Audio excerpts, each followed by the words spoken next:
រៀបសួរបងប្អូនទាំងអស់គ្នានាងខ្ញុំថ្ងៃនេះសូមចែករំលែកអំពីគំរូសៀវភៅធំទូទៅតែអង់គ្លេសគេហៅថា General Ledger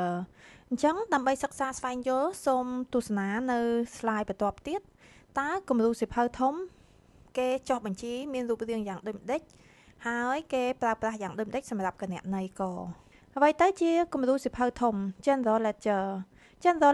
គឺជាសៀវភៅធំសម្រាប់កត់ត្រារាល់ប្រតិបត្តិការទៅលើគណនេយ្យនីមួយៗដើម្បីដឹងពីការកើនឡើងឬថយចុះនិងសមតុល្យចុងក្រោយរបស់គណនេយ្យនីមួយៗចានេះគឺជាគំរូសៀវភៅធំដែលមានដាក់ក្រុមហ៊ុនហើយ General Ledger មានថ្ងៃខែ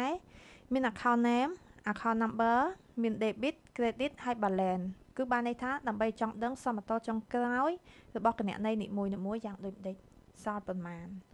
អញ្ចឹងដើម្បីឲ្យកាន់តែជាច្បាស់សូមចូលមើលឧទាហរណ៍នៅខាងក្រោមពីរបៀបកត់ត្រា General Ledger លំហាត់ទី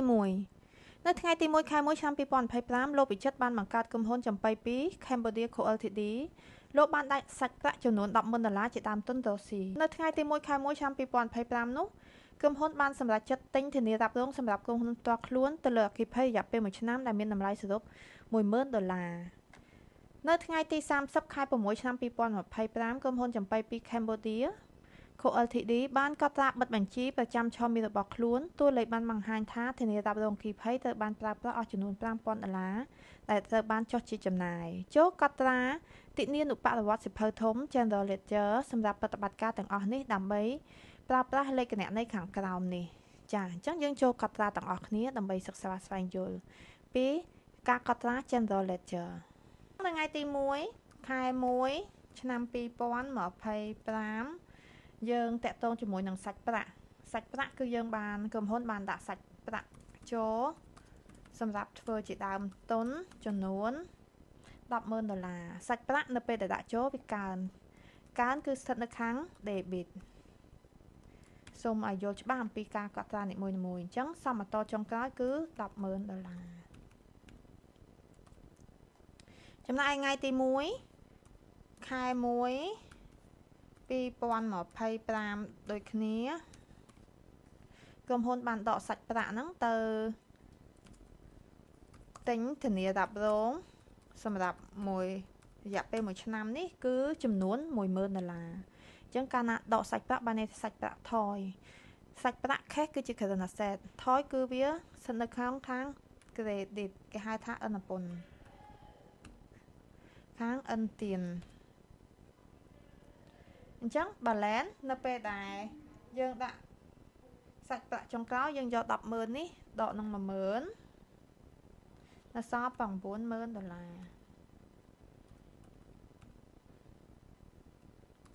ចានេះគឺសមតុល្យដល់មកគឺនៅសល់ទឹកប្រាក់ចំនួន$90,000សមតុល្យចុងគ្រាអញ្ចឹងយើងចូលឧទាហរណ៍បន្តបន្ទាប់ទៀតមួយសាច់ប្រាក់បានបញ្ចប់ហើយឥឡូវចូលតាក់ទងនឹង prepaid insurance ដោយសារតែយើងប្រើប្រាស់សាច់ប្រាក់ទៅទិញ insurance រយៈពេល1ឆ្នាំអញ្ចឹង1ឆ្នាំ prepaid insurance វាជាប្រភេទ current asset ទី1ខែ1ឆ្នាំ2025យើងបានបញ្ជាទិញ prepaid insurance នេះ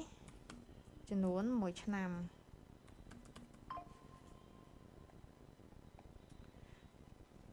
អញ្ចឹងយើងដឹងស្រាប់ហើយនៅពេលដែលយើងទិញ prepaid insurance ជាប្រភេទ current asset គឺកើនឡើងនៅខាង debit ចំនួន$10,000សមតុល្យចុងគ្រា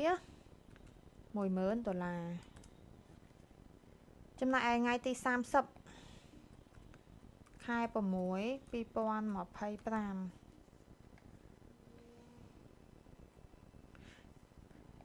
យើងបានចាយ prepaid insurance នេះគឺបិទបញ្ជីតែគេហៅប្រចាំឆមាសហ្នឹងគឺយើងបានប្រើប្រាស់អស់ចំនួន$5,000អញ្ចឹង prepaid insurance ត្រូវបានថយដែលជាប្រភេទ current asset ថយស្ថិតនៅខាង credit $5,000អញ្ចឹងសមតុល្យចុងគ្រានេះគឺ$5,000អញ្ចឹងសរុប prepaid insurance ដែលយើងប្រើប្រាស់អស់សមតុល្យចុងគ្រា balance total prepaid insurance balance ចុងក្រោយនេះគឺនៅសល់$5,000ចុះតាក់ទងជាមួយនឹង capital ហើយក្រុមហ៊ុនគាត់បានដាក់សាច់ប្រាក់ចូលអញ្ចឹងចុះតាក់ទងជាមួយនឹង capital វិញយើងចុះរបៀបម៉េចអញ្ចឹងថ្ងៃទី1ខែ1 2025យើង deposit លុយអញ្ចឹងយើងប្រើប្រាស់ capital deposit for open company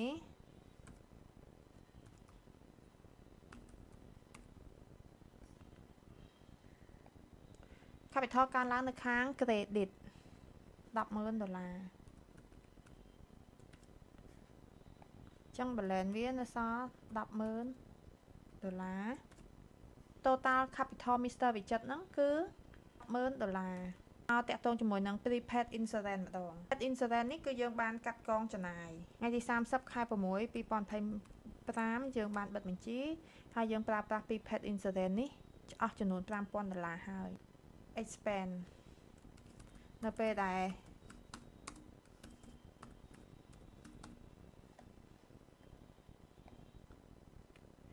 ចំណាយនៅពេលដែលកើនឡើងគឺស្ថិតនៅខាង debit $5,000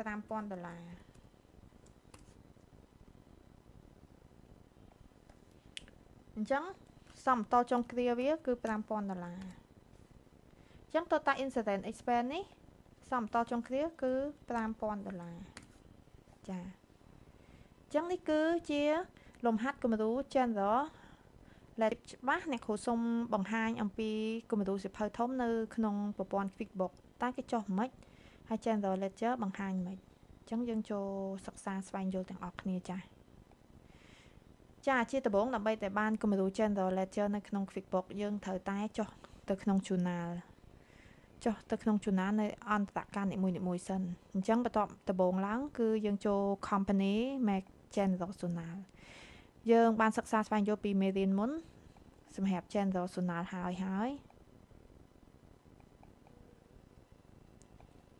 ចឹងអ្នកគ្រូសុំចុះនៅក្នុងនេះចាក្រុមហ៊ុនវិចិត្រ Mr. វិចិត្រហ្នឹងគឺគាត់បានដាក់សាច់ប្រាក់អ្នកគ្រូដាក់ជាសាច់ប្រាក់កើនឡើងនៅខាង debit ជា current asset ចំនួន$10,000វិចិត្រ deposit capital ចាហើយមកជាហៀងទៀតគឺ capital ព្រោះយើងដាក់សាច់ប្រាក់អញ្ចឹងយើងរក owner equity $10,000 ព្រោះ Mr. វិចិត្រនេះគឺបានវិនិយោគទៅលើ$10,000អ្នកគ្រូសូមចុច save and new អញ្ចឹងនៅថ្ងៃទី1ខែ1ឆ្នាំ2025 Mr. វិចិត្រនឹងគាត់បានចំណាយលុយ$10,000សម្រាប់ទិញ prepaid ទិញ insurance អញ្ចឹង prepaid ទិញសម្រាប់មួយឆ្នាំ prepaid insurance គឺជាប្រភេទ current asset គឺកើនឡើងនៅខាង debit $10,000យើងដាក់ prepaid insurance មួយឆ្នាំអញ្ចឹងមកជាហៀងទៀតគាត់បានទិញជាសាច់ប្រាក់សុទ្ធសាច់ប្រាក់ cash ចំនួន$10,000 cash គឺជាប្រភេទ current asset យើងដឹងស្រាប់ហើយប្រភេទ current asset នៅពេលណាដែលថយគឺថយនៅខាង credit $10,000ចា save and new អញ្ចឹងនៅថ្ងៃទី30ខែ6យើងយកថ្ងៃទី30ខែ6ឆ្នាំ2025ក្រុមហ៊ុនគាត់ហ្នឹងគឺបានកត់ត្រាបិទបញ្ជីប្រចាំឆមាសរបស់ខ្លួនតួលេខបានបង្ហាញថាធានារ៉ាប់រងអគ្គិភ័យត្រូវបានប្រើប្រាស់អស់ចំនួន$5,000តែចុះជាចំណាយអញ្ចឹងគេឲ្យចូលកត់ត្រាសម្រាប់ General Ledger អញ្ចឹងនៅពេលដែលបិទបញ្ជីប្រចាំឆមាសគឺ prepaid insurance ហ្នឹងគឺបានកត់ត្រាទៅជាចំណាយ insurance expense កើនឡើងនៅខាង debit $5,000ចឹងមកជាហៀងទៀតគឺយើងកាត់កងជាមួយនឹង prepaid insurance ដែលយើងបានទិញមុនជា current asset $5,000ចឹងអ្នកគ្រូ sale និង new ចាអញ្ចឹងដើម្បីចូលមើល Sonal ដែលយើង booking ទាំងអស់យើងចូល report accounting and tax Sonal យើងបានរៀនហើយពីមេរៀនមុនដែលតាក់ទងមួយនឹង Sonal ចានេះគឺ Sonal គំរូ Sonal នៅក្នុង QuickBook ចា debit credit វាដូចគ្នាជាមួយនឹងអ្វីដែលយើងកត់ត្រាដោយដៃមុននឹងយើងកត់ system យើងត្រូវស្វែងយល់សិក្សាស្វែងយល់ច្បាស់ពីការកត់ត្រាដោយដៃ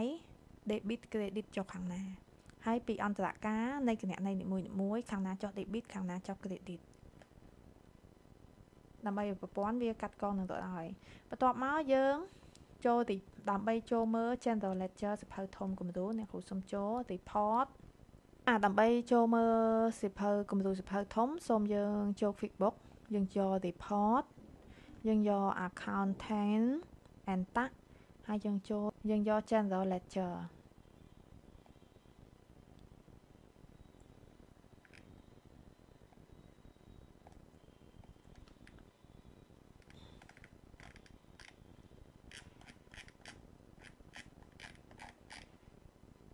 យើងអាច export យើងយក Excel យើង click យក Excel ហ្នឹងហើយយើង export អាចជា Excel create a new worksheet យើងយកពាក្យ export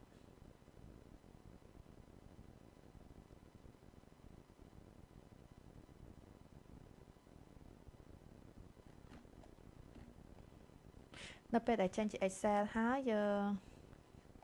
ចង់ដឹងហិតទៅច្បាស់យើងអាចកាត់កងមើលមាន3អន្តរការហ្នឹងចានេះដូចគ្នាជាមួយនឹងយើងកត់ត្រាដោយដៃណាគឺអត់ខុសគ្នាទេ incident expense ចុងក្រោយ 5000 ហើយតាក់ទងជាមួយនឹង capital 100,000តាក់ទងមួយ incident expense 5000 ចាគឺដូចគ្នាទាំងអស់នេះគឺជាគំរូ General Ledger នៅក្នុងប្រព័ន្ធ QuickBook បើសិនជាបងប្អូនទាំងអស់គ្នាចង់ទទួលបានចំណេះដឹងកត់ត្រាបញ្ជីគណនេយ្យនិងជំនាញរៀបចំគណនេយ្យសូមកុំភ្លេចចុះឈ្មោះចូលរៀននៅមជ្ឈមណ្ឌលបណ្តុះបណ្តាលគណនេយ្យនិងហិរញ្ញវត្ថុ AFT Center ឬកុំភ្លេចចូលទៅក្នុង website aft.center.com ឬ Facebook AFT Center សូមទំនាក់ទំនងសួរព័ត៌មានលម្អិតបន្ថែមតាមរយៈលេខ068 79 7000 ឬ016